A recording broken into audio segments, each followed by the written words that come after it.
Hey guys, how you doing? Back at you again, this time coming from New York City.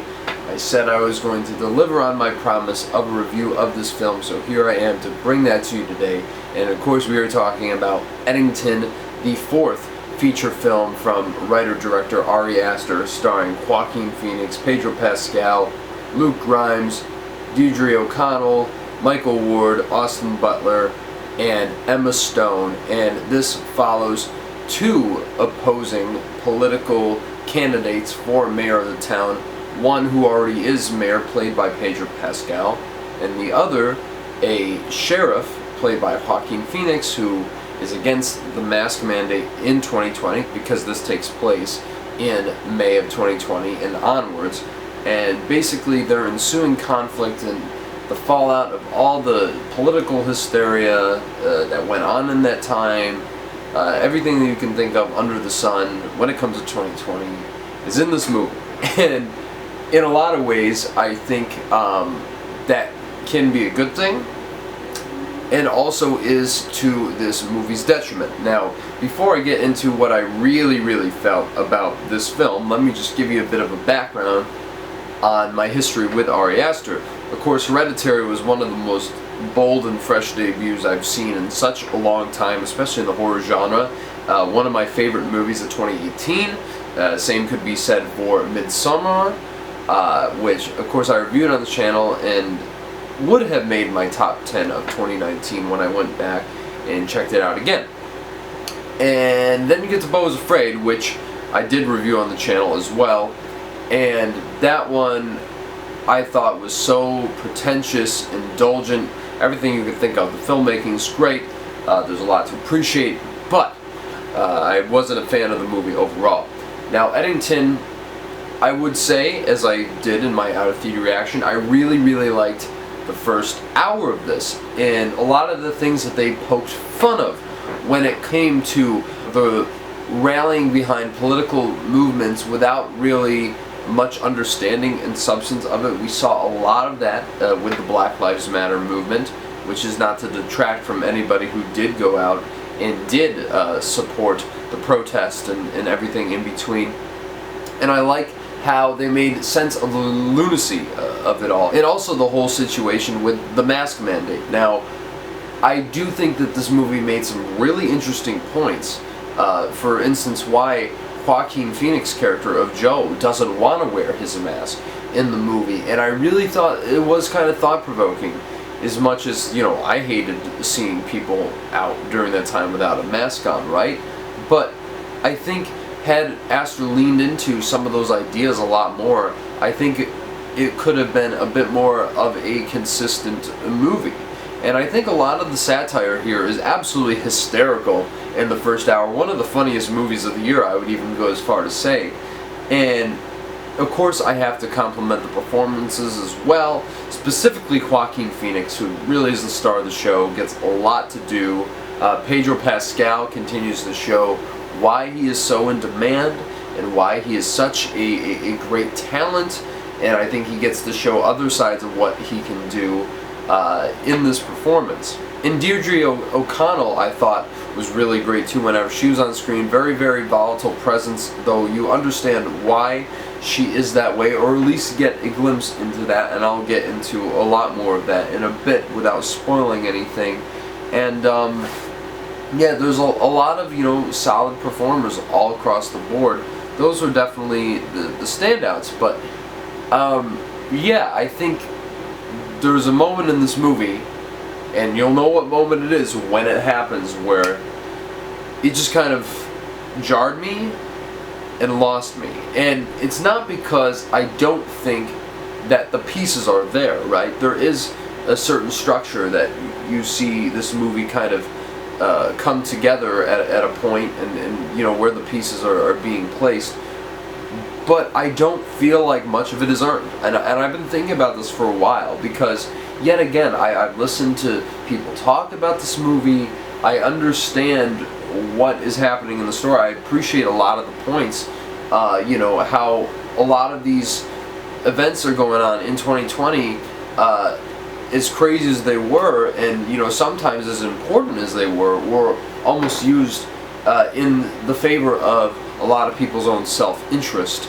And I think that's a really interesting idea, but I think the way Aster writes these characters, it doesn't really fully come across when certain things happen in the story, and it kind of lost me. And look, you know, when it comes to movies portraying terrible people, I'm not opposed to following that. Like, obviously Challengers is one of the most toxic movies I've ever seen, but that dynamic and those characters are so intriguing that you can't help but to watch them.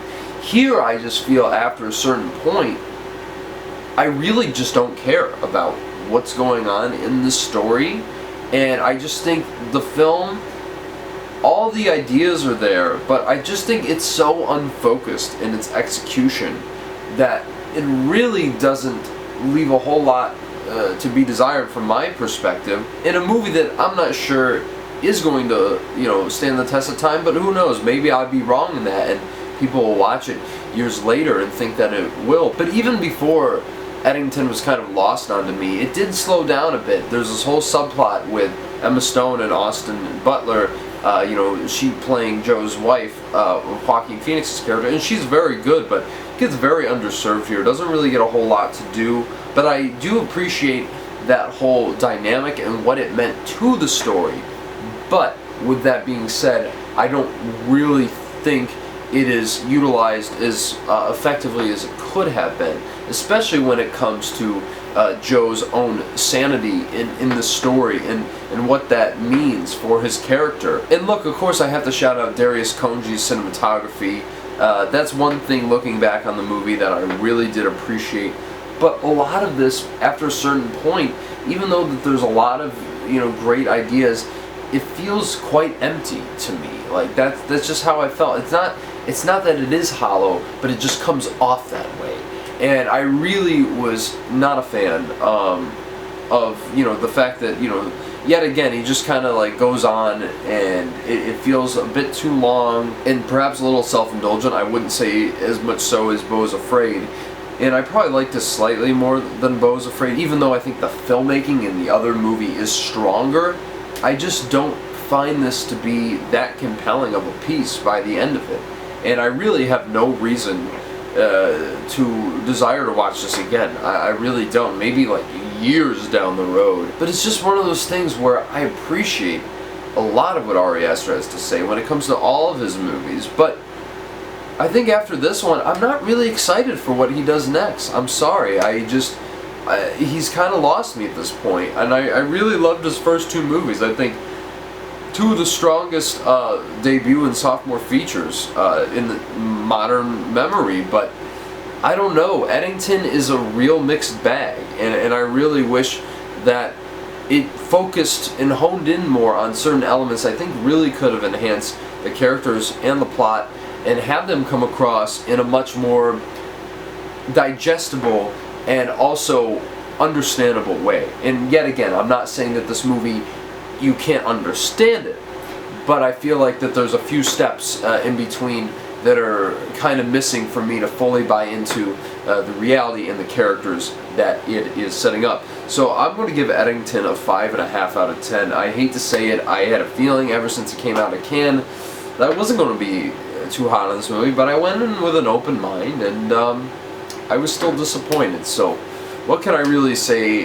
to that? Of course, I'm going to watch everything that Ari Aster comes out with, but I doubt until, you know, we see something, at least for me, that I can really latch onto in a way that is focused like his first two movies were. You're not going to see any of his movies on my top 10 most anticipated movies of the year ever again. I really don't think that you will. And yeah, I was really looking forward to this one. But look, you know, you got to respect that he's doing something unique and visionary. And, you know, a lot of filmmakers don't have this kind of juice. I mean, let's be honest. So, you know, got to respect him for that. But I don't know. His movies aren't really my thing anymore. And, you know, I hope that changes in due time. But tell me what you think about Eddington. I know this is going to be one of the most divisive movies of the year. Tell me why you loved it. I really want to know that and so much more in the comments down below. And please smash the like button. Subscribe to the channel if you want to see more movie reviews like this. I don't know what the next movie review is going to be, but I am going to try to react to the Pokemon Presents that is happening within the time of this recording the next day. And also, I'm definitely going to get you guys a review of Fantastic Four, the first steps, by the beginning of next week. So in the meantime, stay cool and stay hydrated, of course, in this very, very hot summer. And I hope to talk to you guys soon.